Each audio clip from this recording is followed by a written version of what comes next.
முதன்மை செய்தி. பிரதமர் மோடி தலைமையில் டெல்லியில் தேர்தல் ஆணைய கூட்டம் தொடங்கி இருக்கிறது பற்றிய மேலும் விவரங்களை செய்தியாளர் ராஜா விவரிக்க கேட்கலாம். வணக்கம் ராஜா.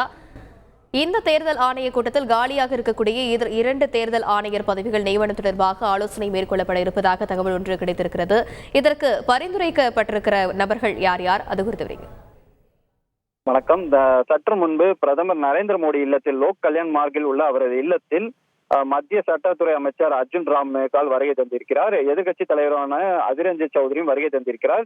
இந்த வருகைக்கான காரணம், இவர்கள் 3 பேர் தலைமையில் ஒரு முக்கிய ஆலோசனை கூட்டம், அதாவது தேர்தல் ஆணையத்தில் காலியாக உள்ள புதிய அந்த 2 தேர்தல் ஆணையர்கள் பதவியை நியமனம் செய்வது தொடர்பாக இந்த ஆலோசனை கூட்டமாக தொடங்கி நடைபெற்று வருகிறது.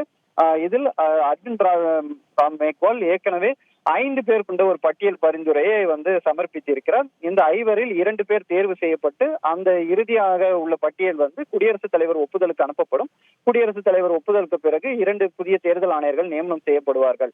இதில் முக்கியமாக முன்னாள் ஏற்கனவே தேர்தல் ஆணையர்களாக இருந்தவர்களும் சரி, மற்ற துறையிலும் அதாவது அமலாக்கத்துறை மற்ற துறைகளும் உள்ள IAS அதிகாரிகளும் இந்த பட்டியல் இடம்பெற்றதாக கூறப்படுகிறது. தேர்தலை கிட்டத்தட்ட தேர்தல் பணிக்கான ஆயத்த பணிகள் பல்வேறு மாநிலங்களில் இந்த ராஜீவ்குமார் தலைமையில் சென்று பல்வேறு மாநிலங்களில் சென்று ஆய்வுகளை மேற்கொள்ளப்படவிட்டது. இது அடுத்த கட்டமாக தேர்தல் அட்டவணைகள் அறிவிக்கப்பட வேண்டும். அதற்கு பிறகு தேர்தலை எவ்வாறு கொண்டு செல்வது குறித்தெல்லாம் விவரிக்க வேண்டியிருக்கிறது. இந்த சூழ்நிலை இந்த தேர்தல் ஆணையர்கள் நியமனம் முக்கியத்துவமாக பார்க்கப்படுகிறது. மேலும் இன்று இரவோ அல்லது நாளை காலையோ அந்த புதிய தேர்தல் ஆணையர்கள் யார் என்பது குறித்த அந்த பட்டியல் வெளியாகும் என தகவல்கள் வெளியாகி இருக்கிறது. அதற்கு பிறகு இந்திய தேர்தல் ஆணையம் நாடாளுமன்ற தேர்தலுக்கான தேதிகள் அறிவிக்கும் செய்தியாளர் சந்திப்புக்கான அறிவிப்பும் வெளியிடும் என எதிர்பார்க்கப்படுகிறது. விரிவான விவரங்களுக்கு நன்றி ராஜா.